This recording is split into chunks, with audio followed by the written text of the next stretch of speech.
வால்பாறை பகுதியில் உள்ள கல்லார் மலைவாழ் மக்கள் திடீரென தர்ணா. இதனால் அப்பகுதியில் பரபரப்பு.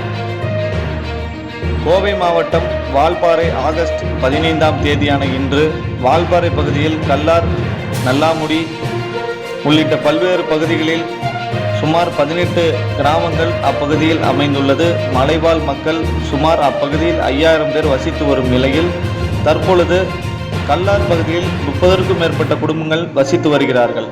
தற்பொழுது பெய்து வருகின்ற கனமழை காரணமாக அப்பகுதியில் நிலச்சரிவு ஏற்பட்டுள்ளது. வீடுகளில் தண்ணீர் புகுந்திருப்பதால் கேரள மாநிலம் ராஜமலை எஸ்டேட் போல நிலச்சரிவு ஏற்பட வாய்ப்பு உள்ளது. எனவே அப்பகுதியை காலி செய்து தெப்பக்குளம் மேடு பகுதியில் தற்காலிக குடிசை அமைத்துள்ளோம்.